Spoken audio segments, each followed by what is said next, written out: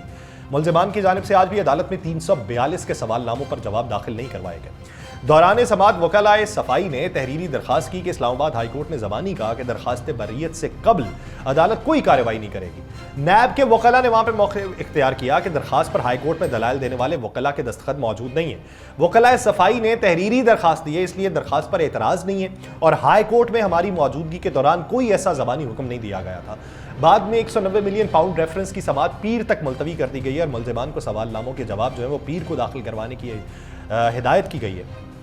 آج جو تھے وہ سماعت میں عمران خان عدالت میں پیش ہوئے، بشرا بی بی حاضر نہیں ہوئی۔ یہ وہ کیس ہے ان سارے کیسز میں جس کو لے کے کہا جا رہا ہے کہ یہ black and white case, open and shut case ہے، اس کے اندر سزا ہو سکتی ہے۔ اب اس کیس میں آنے والے دنوں کے اندر ڈیولپمنٹس کیا ہوں گی اس کے اوپر خاص نظر رکھنے کی ضرورت ہے کہ اگر سزا ہوتی ہے تو کن بنیادوں کے اوپر ہوتی ہے۔ بات واپس آتا ہوں اسی معاملے کے اوپر کہ وی پی این کا استعمال، اسلامی نظریاتی کونسل نے وی پی این کا استعمال غیر شرعی قرار دیا۔ حکومت کو شرعی لحاظ سے اختیار ہے کہ وہ برائی اور برائی تک پہنچانے والے تمام اقدامات کا انسداد کرے، یہ ڈاکٹر راغب نعیمی صاحب کا کہنا تھا۔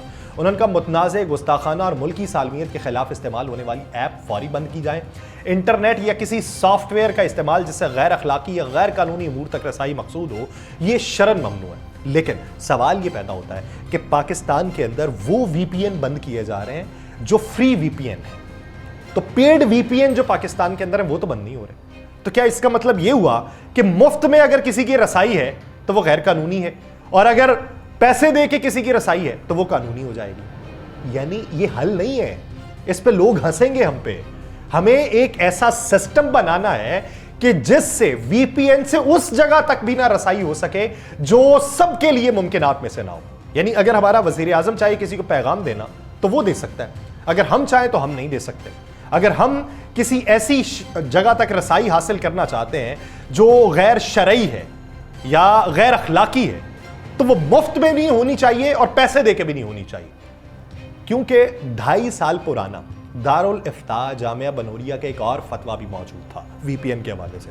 انہوں نے ان سے سوال کیا گیا کہ وی پی این کا اگر استعمال کر کے ہم باہر کی آڈینس لے کے اس سے کچھ کما لیتے ہیں تو کیا وہ جائز ہوگا؟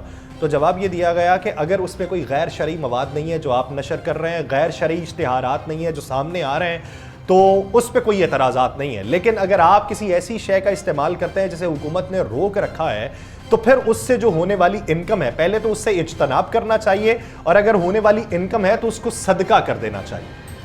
یہ 2.5 سال پہلے جامعہ بنوریہ نے باقاعدہ طور پہ اس کا جو تھا وہ ایک فتویٰ جاری کیا تھا، اور اب فتویٰ جو ہے وہ یہ ہے کہ وی پی این جو پورے کا پورا ہے وہ سسٹم نہیں، ہمیں وی پی این کے سسٹم کو بھی سمجھنا ہے، ہمیں پوری دنیا کے اندر اس کے پورے نظام کو بھی سمجھنا ہے، اور ہمیں اپنے نظام کو بھی سمجھ کے تمام تر چیزیں جو ہیں وہ ترتیب دینی ہے۔ لیکن ہم یہاں پہ آئی ایم ایف کو ایک طرف کہتے ہیں کہ جی ہم اپنے پیسے کم کر لیں گے، خرچے کم کر لیں گے، ہم کہیں سے پیسے جمع کروا لیں گے، لیکن ہمارے ملک میں خدا داد صلاحیتیں بھی موجود ہیں، بے پناہ پیسہ بھی موجود ہے، کسی کے پاس ہے تو دھن دولت اتنی ہے کہ اسے سمجھ ہی نہیں ہے کہ میرا کاروبار کہاں تک پھیلا ہوا ہے، اور کسی کے پاس نہیں ہے تو پھر وہ سکے گننے پہ مجبور ہے کہ کل تو اتنے تھے آج کتنے ہو گئے۔ ہمارے ملک کے بھیکاری مان نہیں ہے تو دوسروں کی بات کیا کرنی ہے۔ گجرانوالہ میں بھیکاریوں کی ایک دادی کی 40واں ہوا، 12,000 سے زائد افراد کھانے کی دعوت کے اوپر آئے۔ متوفی خاندان کے پوتے نے کہا کہ ملک بھر سے ہماری برادری کے لوگ جو ہیں وہ کھانے میں شریک ہوئے ہیں، 60 من مٹن پکانے کا آرڈر دیا گیا، 10 دیگیں میٹھے چاول کی دی گئیں، مربے بنائے گئے اور وہ بھی پلیٹوں کے اندر تقسیم کیے گئے۔ بھیکاریوں نے چہلم پر تقریباً 1.25 کروڑ روپے خرچ کر ڈالا ہے، اور تقریب میں شریک مہمانوں کے لیے ناشتے میں سری پائے کا اہتمام تھا، شام کے کھانے میں 250 بکروں کا انتظام تھا، انواع اقسام کی ڈشز تھی اور پوری ضیافت کا اہتمام ہو رہا تھا۔ پیسہ کہاں سے اکٹھا کیا؟ کسی اشارے پہ کھڑا ہو کے، کسی گھر کی بیل بجا کے، کسی گلی میں پھر کے، کسی محلے میں پھر کے، یا کہیں پہ اپنا ٹھیلا لگا کے کہ میں مزدور ہوں، میں معذور ہوں، میں اس طرح ہوں، مجھے پیسے دے دو، کر کے ہمارے ملک میں 1.25 کروڑ روپے بھیکاری کھا جائیں تو پھر ہمارے جیسے جو ہیں ان کا کیا بنے گا؟ روتے ہیں۔ تدبیر نکالی ہے کوئی، تدبیر سے یہ بھیکاری پاکستان کا جو ہے وہ قرضہ اتار سکتے ہیں۔ مجھے دیجیے اجازت، اللہ نے کے